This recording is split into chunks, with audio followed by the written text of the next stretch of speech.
Hai, halo cuy. Balik lagi bareng Mimin di sini. Setelah kemarin kita bedah icon Australia, kebanggaan Pacific Rim, Striker Eureka, Jaeger Mark 5 pertama, dan satu-satunya yang punya statistik hampir sempurna di masanya si abang jago dunia Jaeger dan andalan PPDC.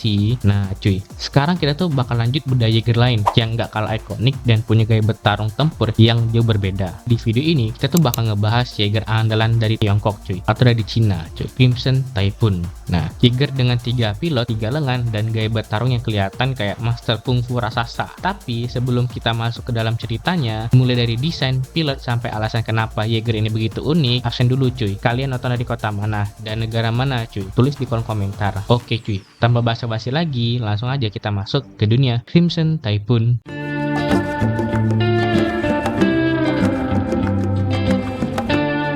Cuy, pernah nggak sih kalian benar-benar memperhatikan detail kecil di tubuh Crimson Typhoon? Bukan senjatanya, bukan 3 lengannya, tapi tulisan kanji besar di bahunya. Nah, di sanalah tertulis, aduh aku nggak bisa bahasa Cina cuy.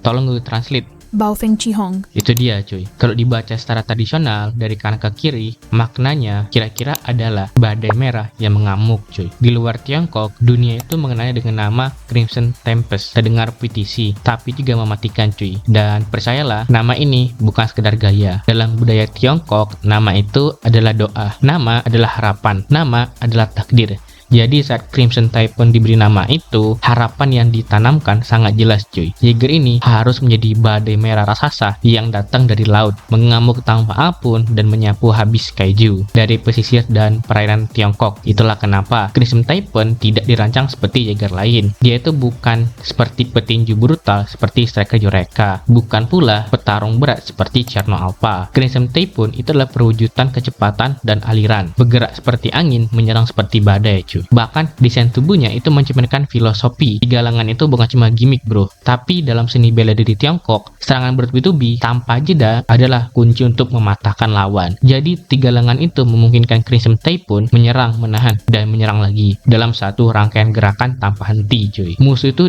tidak diberi waktu untuk bernapas cuy. Dan tulisan di bahunya tadi itu seperti cap perang. Jadi setiap kali Crimson Typhoon melangkah ke medan tempur, dia tuh membawa kemarahan rakyatnya, harapan untuk bertahan hidup, dan tekad bahwa pesisir Tiongkok tidak akan jatuh begitu aja cuy. Crimson Typhoon bukan Jaeger yang dibuat untuk bertahan lama di satu tempat. Dia itu datang seperti badai, cepat, mematikan, dan ketika badai itu berlalu, yang tersisa hanyalah laut merah dan bangkai-bangkai kayu yang tenggelam. Jadi itulah makna sebenarnya dari namanya cuy.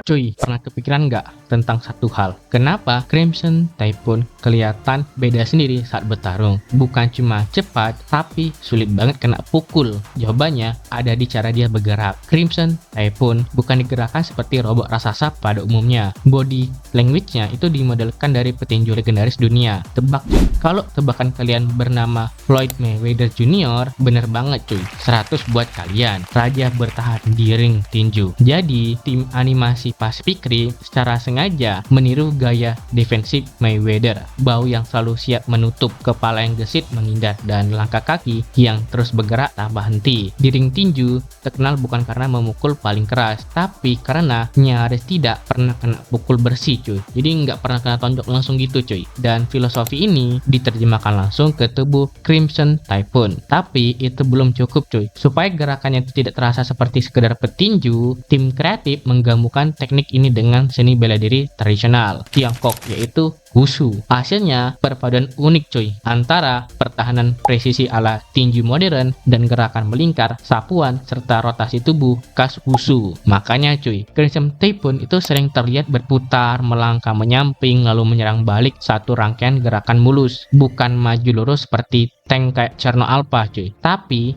menari di medan perang. Nah, itulah alasan kenapa Crimson Typhoon dikenal sebagai salah satu Jaeger paling sulit dipukul dalam sejarah program Jaeger. Dia itu tidak menunggu serangan, dia membaca, menghindar, lalu membalas. Sebuah filosofi bertarung yang jarang dimiliki Jaeger lain. Cuy, pasti kalian pernah kepikiran, kenapa Crimson Typhoon Jaeger tercepat dan paling lincah, dia itu bisa tumbang di Hong Kong. Padahal di atas kertas, dia seharusnya jadi mimpi buruk buat kaiju dimanapun. Jawabannya nggak sesimpel dia lemah, tapi ada penjelasan resmi dari lore-nya cuy. Jadi Jadi dalam novelis resmi Pacific Rim, Otachi dan Leatherback itu dikirim bukan untuk bertarung, tapi untuk mengeksekusi. Kayaknya cukup sampai situ aja cuy. Oke, kita lanjut ke pembahasan selanjutnya. Kalian ngerasa kalau tatapan Crimson Typhoon itu agak beda atau menyeramkan? Nah, jadi mata di Crimson Typhoon itu atau lampu sensornya itu seperti dingin, fokus, dan terasa cerdas. Nah, mata tunggal berwarna kuning di kepala Crimson Typhoon bukan desain asal keren. Desain ini merupakan penghormatan visual kepada salah satu AI paling ikonik dalam sejarah science fiction, HAL 9000 dari 2001 A Space Odyssey. Kalau diingat, HAL 9000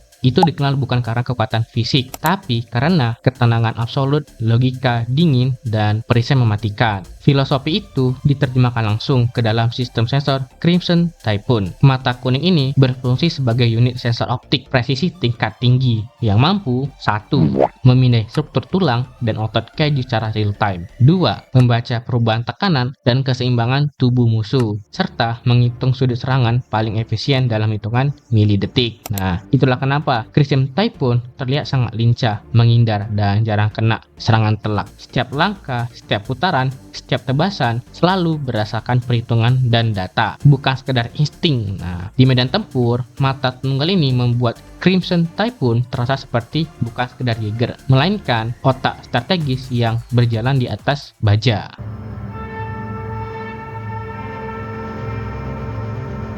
Crimson Typhoon sebenarnya hampir jadi Jaeger paling aneh di Pacific Rim. Dalam konsep awal, Crimson itu didesain punya 4 lengan dan dipiloti oleh 4 wanita kembar identik cuy. Gong nggak cuy? Kalau kalian kaget, tenang cuy. Bener cuy, saya ngomongnya. Oleh 4 wanita kembar identik cuy. Bukan 2, bukan 3, tapi 4 pilot sekaligus. Ide ini muncul karena Crimson Typhoon sejak awal itu dirancang sebagai Jaeger dengan koordinasi ekstrim. Semakin banyak lengan, semakin kompleks gaya bertarungnya. Masalahnya bukan di desain, tapi masalahnya ada di dunia nyata. Nah, tim produksi dan castingnya benar-benar kesulitan mencari artis kembar 4 yang usianya itu pas, fisiknya mirip, dan bisa acting bareng di satu frame. Hasilnya, proyek itu nggak realistis secara produksi film. Nah, akhirnya konsep tersebut disederhanakan menjadi dengan desain 3 pilot. Desainnya diubah menjadi 3 lengan, dan sistem driftnya disesuaikan untuk 3 pilot. Disinilah 3 bersaudara yang menjadi pilot resmi Crimson Typhoon. Jadi setiap kali lihat Crimson Typhoon berputar dan 3 lengan itu, ingat satu hal cuy, kita hampir melihat Jaeger berlengan 4 dengan 4 pilot sekaligus. Bayangin cuy kalau itu beneran terjadi. Keren gak cuy? Next, kita bahas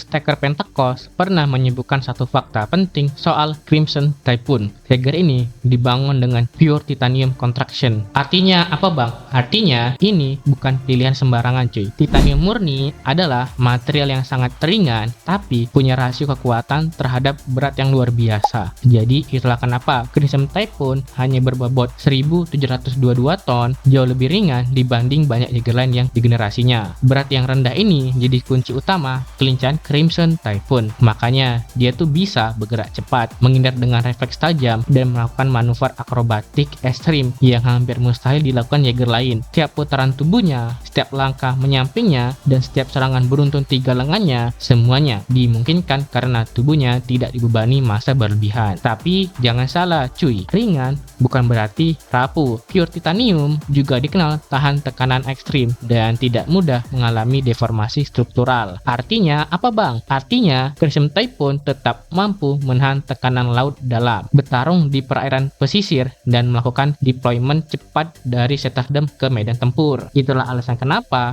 Crimson Typhoon bukan Jaeger tipe tank. Dia bukan memukul berat seperti Cherno Alpha, bukan pula all-rounder seperti Gypsy Danger. Crimson Typhoon adalah Jaeger spesialis kecepatan dan presisi, dirancang untuk menghabisi kaiju sebelum musuh sempat membalas. Ingat ya, ini bahas Crimson Typhoon, bukan bahas Reka Yoreka. Singkatnya, pure titanium contraction menjadikan Crimson Typhoon bukan sekedar Jaeger ringan, tapi senjata berkecepatan tinggi yang mematikan.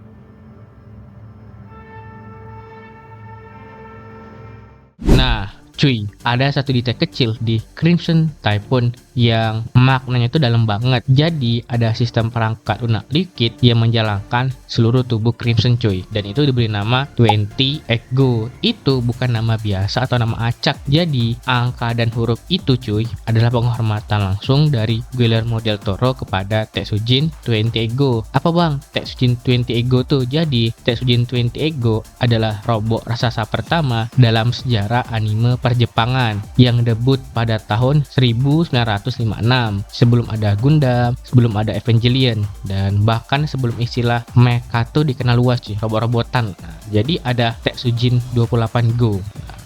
Jadi robot ini adalah fondasi awal dari genre robot raksasa atau genre mecha. Icon yang membuka jalan cuy, pelopor lah bagi semua karya mecha yang kita kenal sampai hari ini. Guillermo del Toro itu dikenal sebagai sutradara yang sangat-sangat menghormati sejarah pop culture, dan lewat nama 20 Ego dia tuh seakan bilang Pacific Rim tidak akan ada tanpa warisan para pendahulunya.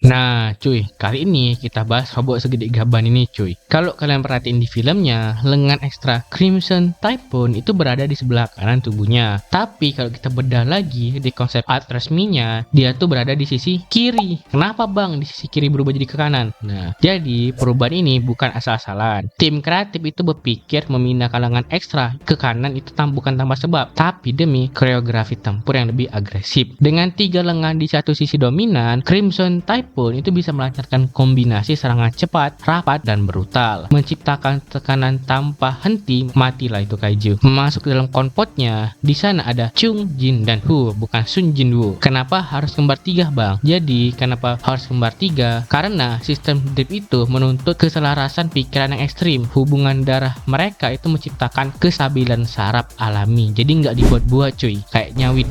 Sawit, apa nih bahasa apa gitu. Biar mereka itu menciptakan kestabilan saraf alami yang disebut Tri-Solar System. Tri-Solar System adalah 3 pikiran, 1 kesadaran. Jadi Crimson Typhoon itu tidak bisa dikendalikan, dia itu dihidupi oleh pilotnya, bergerak seolah-olah dia itu adalah tubuh mereka sendiri. Dan disinilah ada mahakarya mekanik Crimson Typhoon yang benar-benar terlihat cuy. Jadi Crimson Typhoon memiliki sendi pinggang yang bisa berputar penuh 360 derajat. Artinya apa bang? Artinya bos, dia itu bisa menyerang kaiju di belakangnya tanpa perlu memutar badannya. Dalam dunia mekanik atau teknik, ini adalah sistem transmisi super kompleks, tapi di medan perang ini adalah mimpi buruk bagi kaiju dalam jarak dekat. Masuk ke senjata ikoniknya ada plasma chainsaw. Nah, ini bukan sekadar gergaji, tapi ini adalah bilah yang dilapisin energi plasma panas yang mampu membelah molekul organik kaiju. Jadi setiap gergaji ini aktif secara bersamaan, Crimson Typhoon berubah menjadi mesin pemotong hidup cuy, yang tidak mengenal ampun cuy, kayak Chainsaw Man mungkin cuy ya. Dan inilah justru legendarisnya cuy, Thunder Call Formation. Apa bang Thunder Call Formation? Jadi dia tuh memanfaat rotasi pinggangnya 360 derajat dan kecepatan 3 lengan gergajinya. Jadi Crimson Typhoon menciptakan pusaran maut yang menghancurkan apapun di sekitarnya. Dan ini adalah perpaduan sempurna antara pertahanan lincah ala Floyd Mayweather dan serangan eksplosif seni bela diri Wushu. Dan Crimson Typhoon punya satu kejutan akhir cuy. Dia adalah satu-satunya Jaeger yang bisa melakukan backlift dan tendangan udara. Kenapa bang bisa begitu? Karena rahasianya ada pada thruster jet di bagian kakinya. Kalau kalian pernah lihat Gypsy Danger lompat saat melawan kaiju di tengah kota waktu itu, nah tapi itu ada di kaki Crimson Typhoon cuy. Jadi formulasi ini memberikan daya dorong instan kepada kaki Crimson Typhoon, bisa melompat tinggi di atas air atau menghindari serangan kaiju dari bawah laut, lalu membalas dari sudut yang tak terduga.